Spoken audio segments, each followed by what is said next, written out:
Well, due to the request of my good friend Tia, I'm going to do another reading of my runes. This is a couple of days old, and I never really thought this out, what these were saying. Just in general, I just want to say that if you begin to do this, you'll start thinking about yourself, and it's calmed me down. A lot of the stuff that I'm reading from the runes.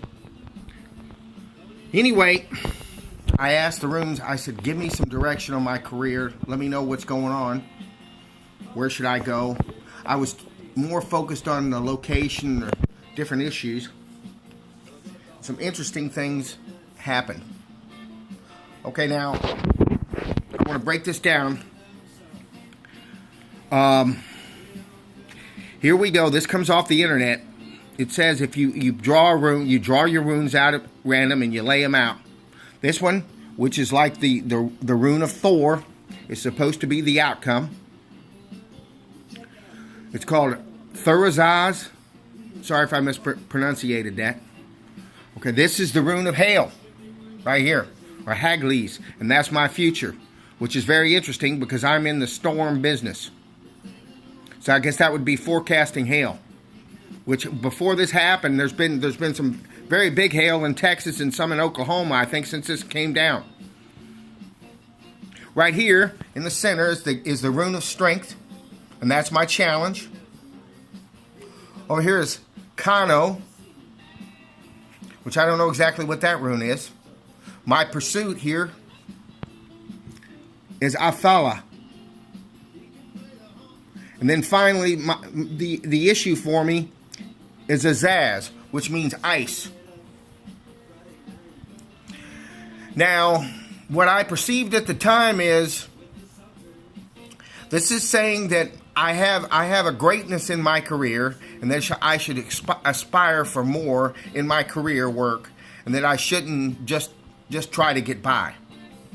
I think that's ultimately what the runes are telling me, because the rune of Thor and the rune of strength, yeah, I definitely think those are saying that. Now, at the same time, I think it's also telling me not to be recalcitrant in my views, and that's really the issue that's holding me back. Now, I'm going to go ahead and read from the book. What is this one called? Isa. Right here is Isa. These are the Viking runes.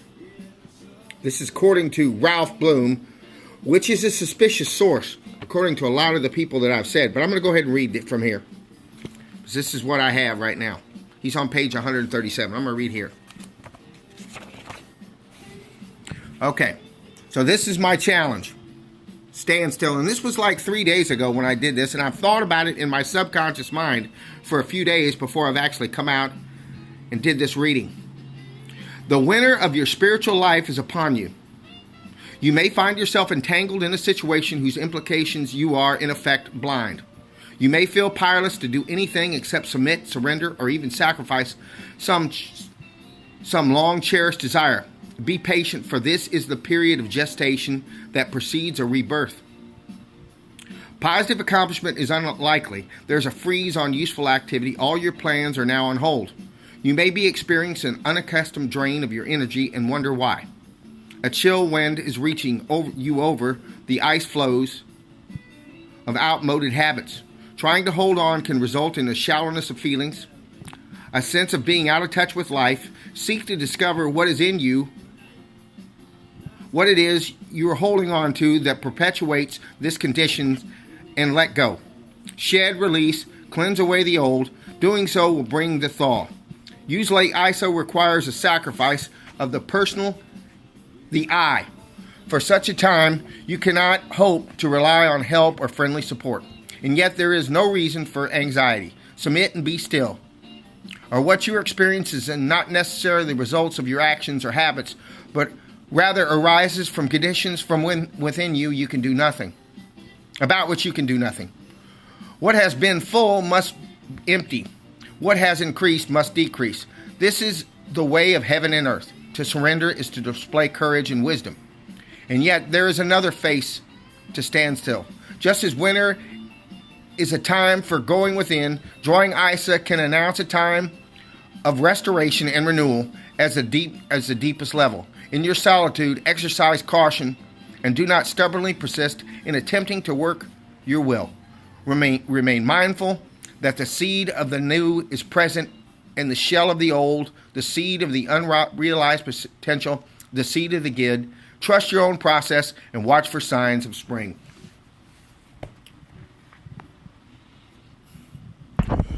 So yeah, that's pretty powerful stuff. So I guess to a certain extent, this gentleman who wrote this is more of a Christian than what I told my people. Our people are active.